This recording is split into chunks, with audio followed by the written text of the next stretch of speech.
Lovely people, good morning, good afternoon, good evening, good night. Welcome to my YouTube channel. My name is Jen.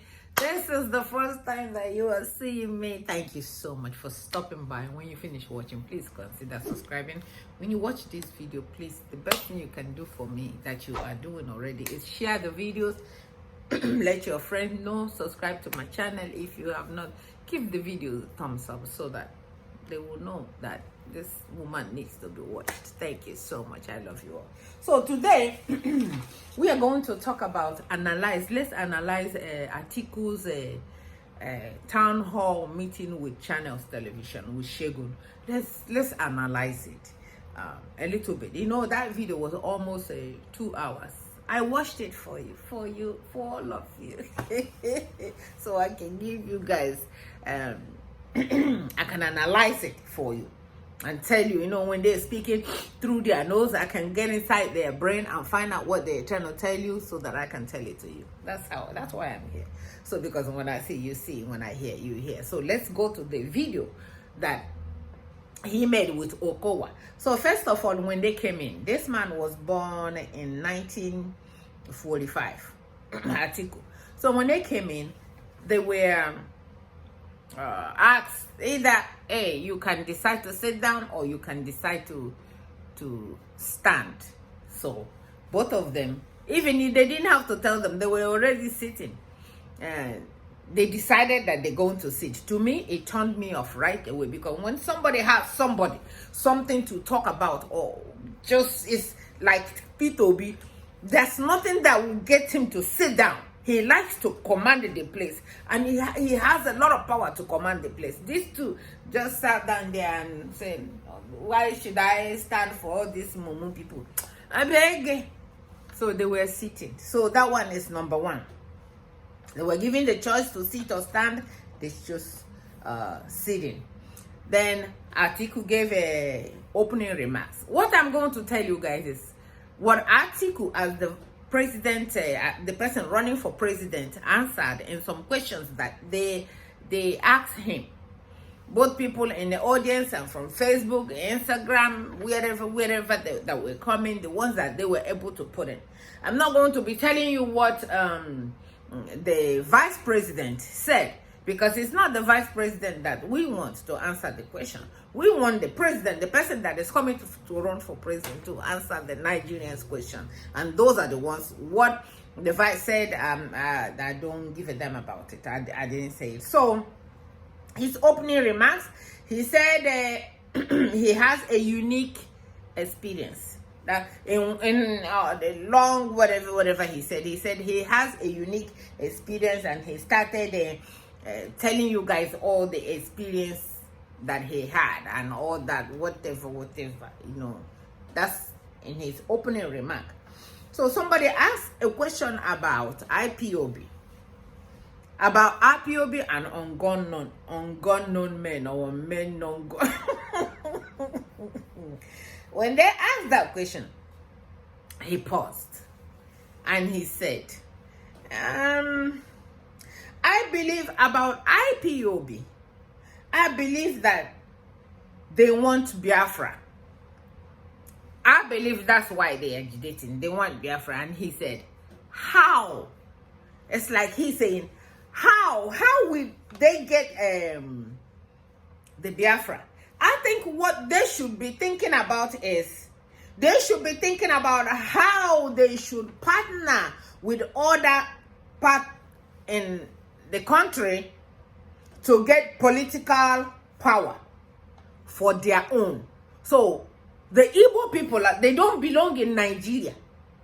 For their own interests, they should partner with other people for them to get political power. He handed it over to Okowa to continue the ranting. That did not sit right with me. That was not a good answer. What are you going to do with IPOB and the unknown gunmen? What are you going to do? The answer was not satisfactory at all. It was not satisfactory. Even though there was a place that he said that he will sit with them or whatever, political, whatever, and talk to them. But that particular first one, that it's like trying to tell us that the Igbo people don't know how to do politics. Just like Kwankwaso told Peter Obi that he will never be vice president. I know where he is now, that he is crying that, oh, I should have listened to this man and be the vice president. I will never be the vice president to Peter Obi, because Igbos are they are at the bottom when it comes to politics in this country.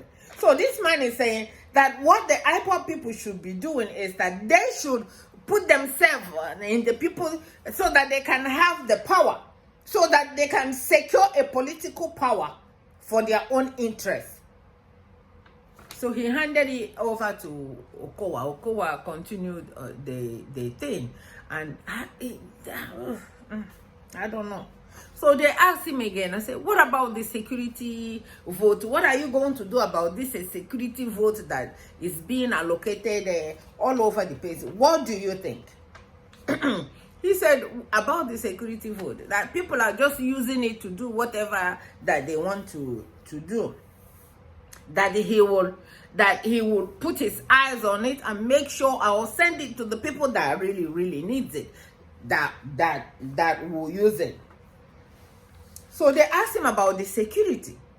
He said he will adopt UAE style of security, that people are being watched every time. Regardless of where you are being watched, especially if you're a foreigner in the land, that they watch you, so that if you know that you are being watched, that maybe that will stop you from doing something foolish. He said he will adopt that UAE place, and UAE place is one of those places. He has a house. He has a home in UAE. So if not, let me not go there. That's not why I'm here. I'm just analyzing his video. He said, if UAE can do it, why can't we do it? Then he referred it to Okowa again. Then they asked him about Boko Haram. This Boko Haram question, I couldn't wait to hear it. He said, I cannot understand why we should have Boko Haram in the land. I still don't understand why we should have Boko Haram in the land. I have been to Zambiza forest. I have been there to see where this Zambiza forest. He said there's no forest in all these places. It's just a little bush here and there. So sometimes when I look and see what is going on about Boko Haram, I don't know why. He said maybe when I get there, I will understand something. But for now, I am not understanding why Boko Haram should still be something that Nigerian government, Nigerian army that is being respected. This is him talking. That is being respected all over. And he sent them, and they cannot find these people. No, he said, I don't understand it. He said, but Boko Haram is political and it's business. It's political and it's business. They're using Boko Haram to terrorize people in Nigeria. He said all Nigeria needs is a strong leadership that will teach Boko Haram what they really deserve. Because for now, I don't see why Boko Haram is still there. He said he does not see, and I agree with him on that. I agree with him on that. Because that's no way Nigerian government cannot use drone, use all kinds of stuff to find where bad people are. I don't know. He said it's political and he said it's business. And until he gets there, that he does not understand why it's there. So, and I agree with him. He said, what about this trader money? He said trader money that they give a vice president, to give this person to be going to the market, to be giving people in the market. Cannot do anything. That is a thing that they are supposed to build something. He said they are using it as a political tool. They are using it as a political tool. They save all those money and they use it as a political tool. And I agree with him too. And he said about subsidy, he said when he gets there that he will remove subsidy, period. Stop it. This is not making sense. He said he will stop subsidy. He said what all this business money that they are doing, at least if they can use it to build industry that will be taking care of everybody, he said it will be stopped. It will be stopped. In education, he said he will allocate more money into that education thing and pay all the back money that needs to be paid, and then they can start in a new slate. One page gone, another one come, and I already have 10 minutes late. So somebody called and said, why is your head inside the selling national asset? Why is your head in there selling national asset? For what? Why? Are you not a builder? He said, as a builder, that you are not supposed to say you will sell Nigerian asset to private whatever.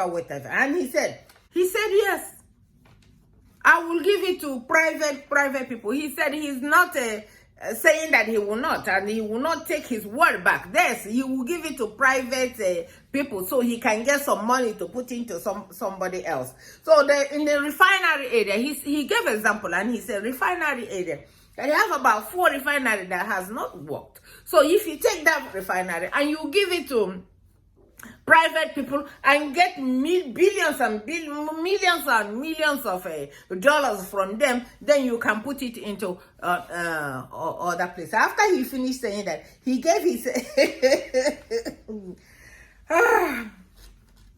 he said, if the refinery is not making money for us, why should we keep it? If you don't like that, I guess you can vote whomever you think that can do better.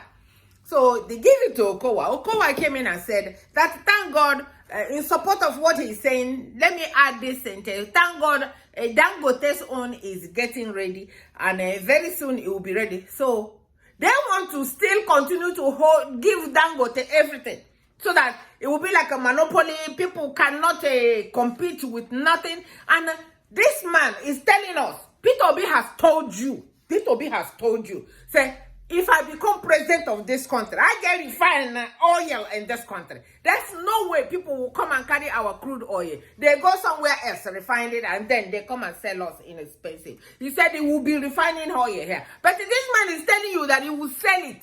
He will sell it to private sector or whatever. He will sell it to them, collect the money, and then have them. And he's not missing words. This is not the first time that he has said it. It was the same man that told us that, is my friend not entitled to be enriched? It's the same man. It's the same man that has $60 million that refused to give you light. It's the same man now that is telling you that he's going to sell all the refinery. He's going to sell it. He's going to sell it. If you don't like, you can vote somebody else. My dear, thank you for that advice, because we already found somebody else that we're going to vote for. Then, you see, if you don't like it, you can put someone else. That's what he said. He's not missing words. When somebody tell you who they are, believe them. Somebody tell you that their name is Jane, you just believe that my name is Jane, because I'm not going to tell you what my name is, none is. So, by the way, my name is Jane. Jane announced. Okay. So they asked me about Japa syndrome. That's how So Japa syndrome in our places, they gave percentage of people. They say over 40% of 40,000. How many people that have gone out of the country because of how the country is. So what do you think about people disappearing? So he described his school. He described because they told him that the people that are running away, they are running away so they can get something better that they will be doing, or go to a better school and something like that. Most of them are in Europe. So he described that in his own school, which is in Nigeria, that he has this, he has that, he has internet, he has this, that in short, he described it very, very well, how good the school is. But you cannot afford to go to his school. A lot of people have said it, that yes, he has good school, but ordinary people cannot afford to do it. Ordinary people cannot go to this man's school. So they asked him that. They asked him about the health section. He said he will strengthen it, and he will encourage private sectors to do so too. He will strengthen it so that people. So even when they ask me, say, can you build it? Somebody called them, can you build it at least in a way that you politicians will not be going back and forth to somewhere else to go for and take your health scare. So when Okowa was giving this, and Okowa is like, even regular people, they go to, so they're telling you that they will continue to go. So there's nothing that will make these politicians, the only thing that will make them stop going wherever it is to stop them from going into the office so that somebody else can build it. Then if they want to go and live there, let them go and live there. Let them not be using our money to stay in another state. He said, can they make education, make it compulsory from elementary school to high school? He said yes, that it will be a free education from elementary school to high school. So you can only pay if you decide to go to college. So he said yes, that is even in the constitution that it has been signed. It's just that some people are using it. They are not putting this thing that has already been signed in the Senate and in the House. That is there. So when he gets there, that he'll find it. So hopefully that will happen. I thank God. So then they asked him, so how much women are you going to put in your like you win the election? How much women? How are we sure that you're going to include women? How much? How much people, how many percentage are you willing to put women in your administration? Tell us. And he said that he has already said it, that he's going to put at least 30% of women in his administrations. So they asked him again. They asked him again about Christians being deleted in northern areas. You know, he will not say much about this. He will not say much. We're getting somewhere. We are getting somewhere. Let me tell you guys. He said this video was about an hour 48 minutes, an hour 50 minutes, but I'm just going to cut and tell you guys what I saw in that video. They asked him about the Christians in the north that are crying for help, that are being deleted because they are Christians. He said, what do you say about that? He said it's not only Christians that are crying. It's like, because he cannot come out and tell the people that are killing people what to do.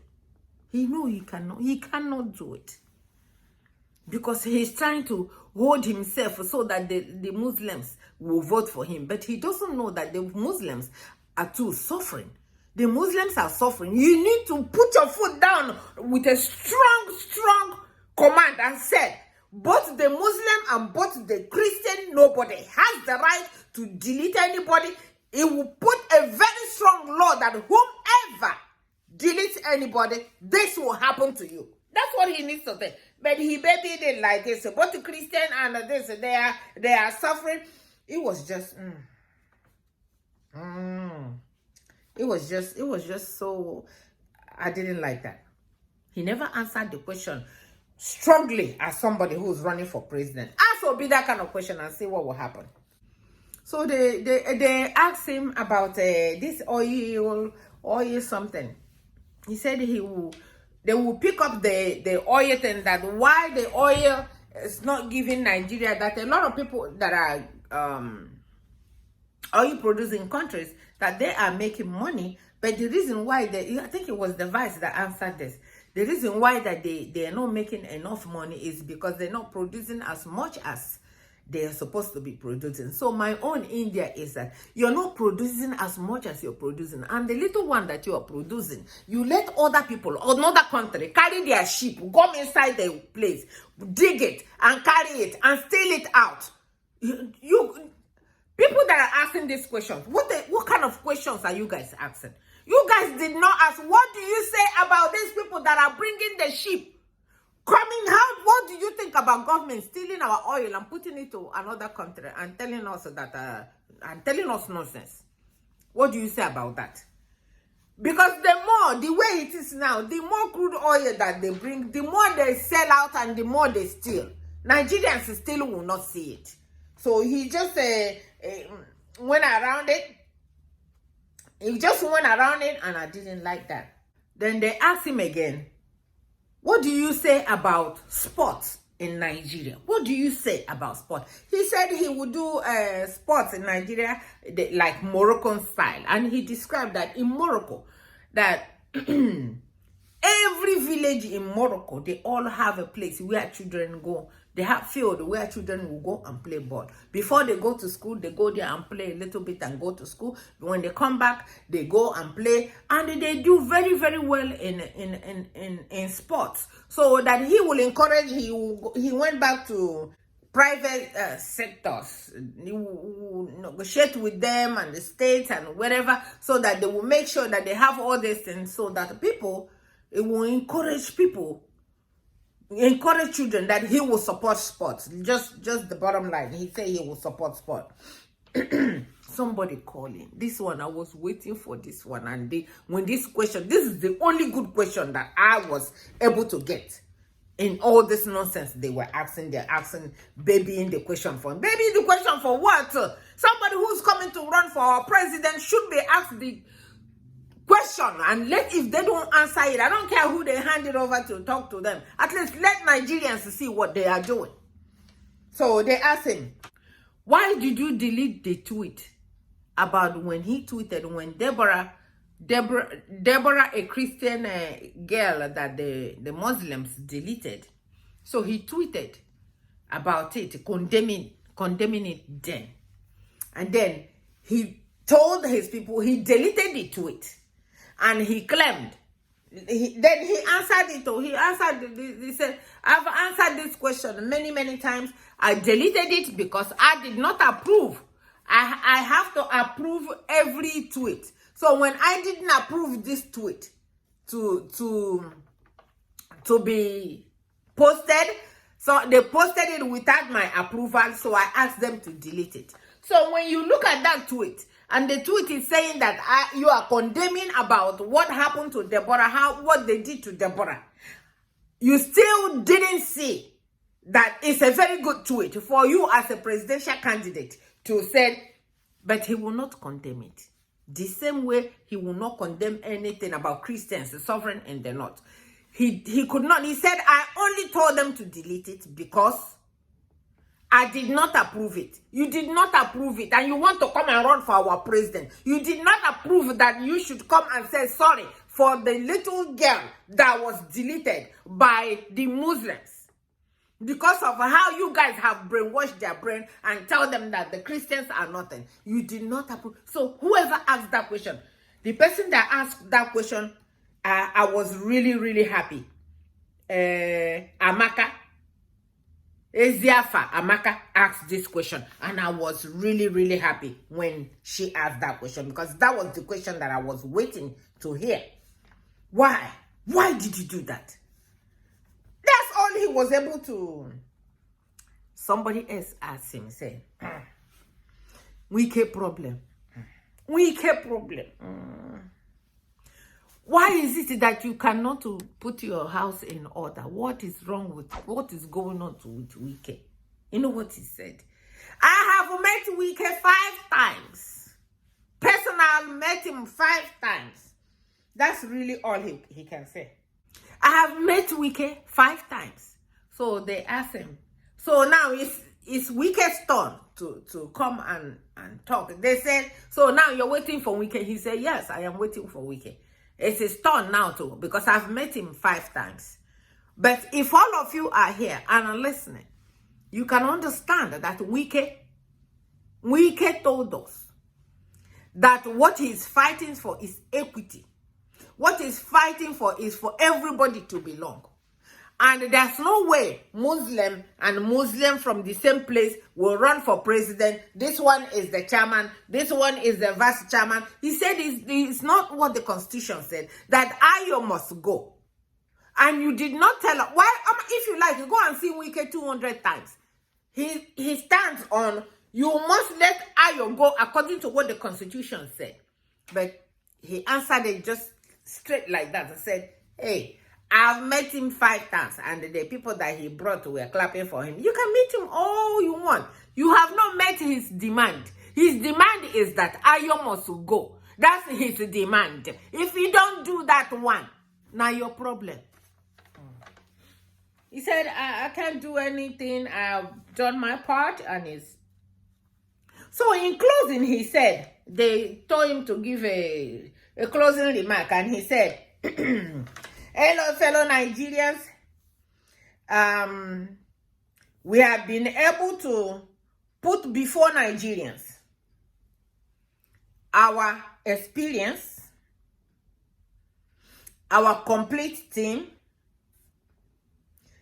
and our patriotic team. If with the experience that we have, a complete team and patriotic, we'll be able to help pilot the affairs of this country. He said, we'll be able to pilot the affairs of Nigeria. And then he said, really, really, this team is really unbeatable. So, you Nigerians, I have given you all he said. I have said it in whatever language he said it. He said he has given you everything that he has for you, that he's going to sell all our refinery. He's going to sell all our assets. He's going to make his people, his friends, rich. He's going to do this, he's going to that. Some, I agree, but it is you now, according to what I have shown you, it is you now that is supposed to sit down and say, okay, you decide whether the team is unbeatable. You decide it yourself. I cannot do it, analyze it for you, and then decide for you. So Nigerians decide. So my lovely people, vote somebody who has the capacity, who can stand for hours and talk to you without getting tired. Vote for somebody who can make things easy for you. Vote for somebody who can build our school and give us like, it didn't even, so, I forgot. There was a place they asked him about that security thing. When he said he would take about how he's going to do the security. After he said he would take the monitoring of all Nigerians. So Shehu asked him, I said, that's going to be so expensive. And he said, not really. He said, but we need light to do that one. He said, absolutely. He said, oh yeah, we're going to put light. Just like that. How is he going to give us light? When they gave him 16 million and we didn't get light. How is he going to give you light when he is the producer of a generator? Is he going to close the business so that the people that don't sell generator won't sell it again? You will not get light with him. You will not get light with him. Obasanjo has been telling you guys to shine your eyes. Obasanjo is telling you guys, you cannot vote for somebody who is going to sell our country. This is our country, and this country belongs to every one of us, not only few. These people have all their assets. Somebody who has told you he is going to enrich his people.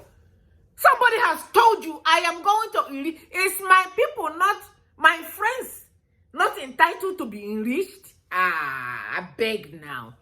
So I saw that. I thought I'd come and let you guys know, because I'm not enemy of progress. All I did was review this video. I have another video I'm going to review. Maybe not today. It's not easy to do this video. Please give this video thumbs up so they can share it. I love you all so much. Nigerians need to open their eyes. We cannot make mistake. God forbid. The mistake that we make this 2023 will just destroy Nigeria. The mistake that we make will destroy Nigeria. And another thing that he said about IPOB, that he did not say about IPOB. The way he answered it will just tell you that even when he gets there, he will not even bring a referendum up for people to speak their mind. He will not pass anything for... If he brings something up, if Biafrans want to vote, let them vote. If they don't want to vote, then Nigeria stays the same way that it is. He didn't even say anything. He said all you guys need to do is to work and get your own power of how you can fix your place. That's what he said. You can go to Channels Television and go watch that full interview of him. Very, very boring, but I just have to listen to it so that I can come and tell you guys what I'm telling you. But was it boring? It was boring. It was beyond boring. So my lovely people, I watched and I analyzed it. It's up to you now. Give this video a thumbs up, share it so others can hear. From me to you. I love you so much. Thank you for watching. Bye bye.